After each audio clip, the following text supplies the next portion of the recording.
Of course, there are a lot of things to see and do here if you've never been. But let's start then our Superpole session. One lap, of course, the Dash for Cash, and it was the top 10 riders from the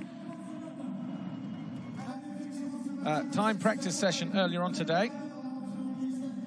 And as far as that goes, and the crash, Cedric Soubeyras is going to be the first rider up. Now, the time to beat from this morning, a 42.170 lap of Ken Roxon, who was 0.3 quicker than Eli Tomac. So Cedric Soubeyras didn't really get a chance to put a good lap in at 44.5. And the lap that he crashed, he did put in or the lap before he crashed, he put in his fastest split intermediate one, which is going to be coming out of turn 2 onto the back section. So Cedric Soubeyras then starts his lap, the number 85, on the MM85 CBO Honda. Out of turn 2, rattles across the top of those waves. They're freshly polished up. Single, triple, triple into turn 2. This is where he fell at the end of this straight. And he didn't seat bounce this morning. He tried to stand up through there, and then he fell up short and hit the last 2 upside down and ended up in the fence. Was down for about 30 seconds, but good to see he's here. But how competitive is his time going to be? Either way, it's going to be the first time, the benchmark time, but will it be close to a 42? Well, it's a 43.707, so that would have put him around about 6th place in the time practice session this morning. So he may still end up in and around there, but how battered and bruised is he? His good buddy there, Marvin Musquin, asking him about the track conditions, no doubt. But next up, Maxime Dupre, riding 141 for Yamaha GSM Daffy Michelin. The intermediate split time will be coming up, not out of this left, but out of the next right-hander. Single, triple. See the sector time there, look, that Soubeyras set. A 23.479 is the time to beat. And he's down on that, so by more than half a second, actually. So Maxime Dupre with a little bit of work to do in the second half of the lap. Didn't get clean out of there either. So I think it's safe to say that Soub will be sitting pretty at the moment, but by how much? Well, half a second. He managed to pull a little bit back in the second half of the lap then, did Maxime Dupre. Next rider going up, though, will be Cooper Webb. And Webb about to hit the line now to start his Superpole lap. This determines the grid position for the first sprint race of the night. The second sprint race, gate picks, are determined by which order you finished in the race, and for the main event later on this evening or this afternoon, where you finished in race 2.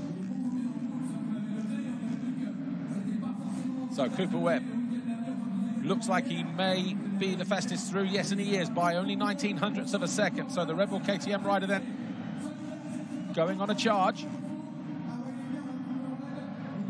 Comes in nicely there, up on the pegs, and then double, triple, double into the final turn. Should be quickest, and he is by 1.2 seconds, so a good end to the lap for Cooper Webb, 42.450. He was a 43.780 this morning in the time session. So are we going to see those times tumble well below the 42s? Next rider, Thomas Ramet. Ramet was 7th this morning with a 43.76.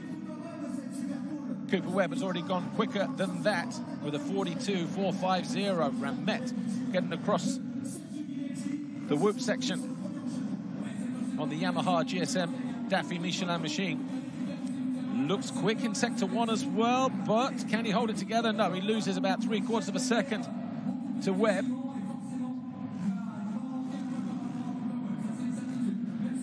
Two corners to go. You can outside and triple into there. So Ramet hits the line. Will he go second? Yes, he does, and it's a 43.593. Wow, 1.1 seconds. So Cooper Webb already higher up the leaderboard than he thought he would be.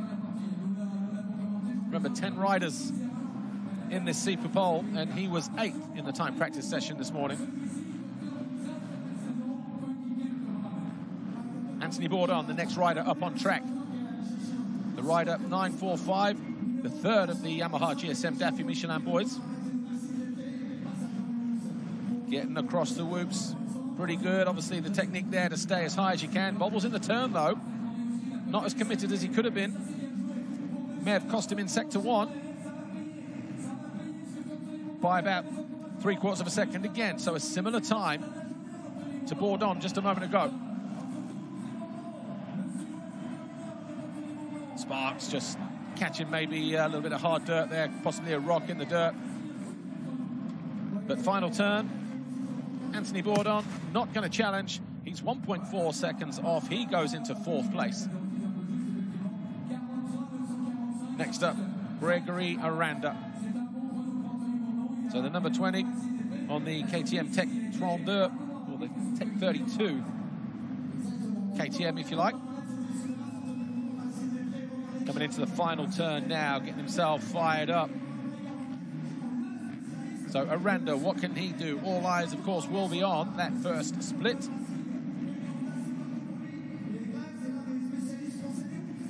Nicely done through there. Good drive on the run up towards the whoops, and good technique through the whoops as well. Is this going to be the first time to challenge Cooper Webb's first split of 23.287? Yes or no? Looking good, and we get it. Just under half a second. Wasn't clean coming into land there, though. Did he lose that advantage, yes or no? He's got to pull out all the stops here in the final couple hundred meters or so. Urged on massively by the French fans here. They sense, oh, how did he stay up there? Both wheels drifted into the turn, and he loses 0.08 of a second and stays second. So this is a massive improvement. No wonder he's got a smile on his face there, Cooper Webb.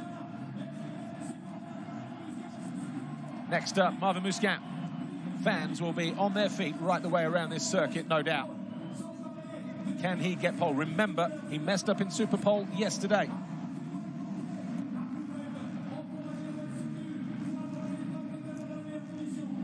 Triple. Marvin Musquin, 4th in time practice this morning.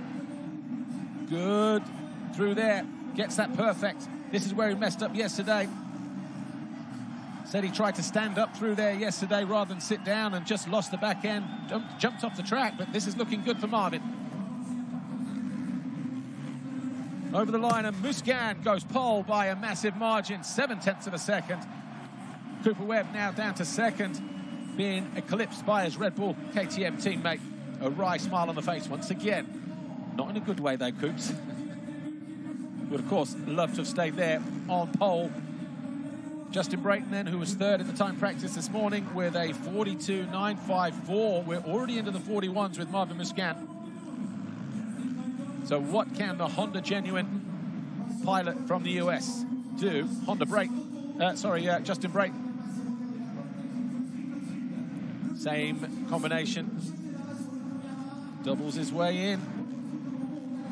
Brayton, 22.845, the fastest split in sector 1. Can he turn this into provisional pole and put the pressure on Tomac and Roxon?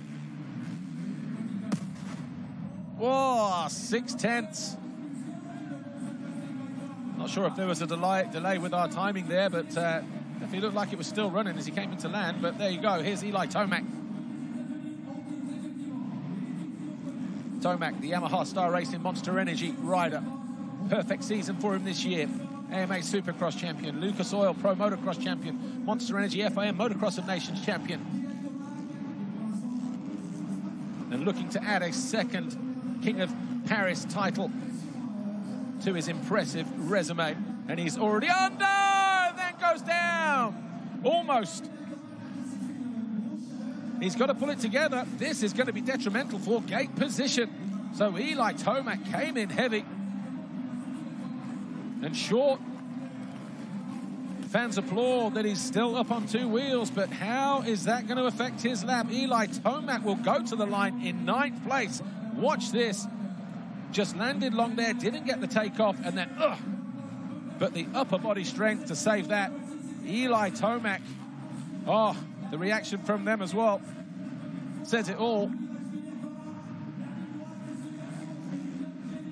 So just one rider left on track. Ken Roxon, 42.170 to top the sheets. He's rattled across those routes to perfection over the course of the weekend. Does it again there, but he has to stretch it out. Gets a kick on takeoff. Triple, quad, double. Gets it perfect. And look at the margin there, 7/10. And Roczen on an absolute flyer. Are we going to see the first 40-second lap?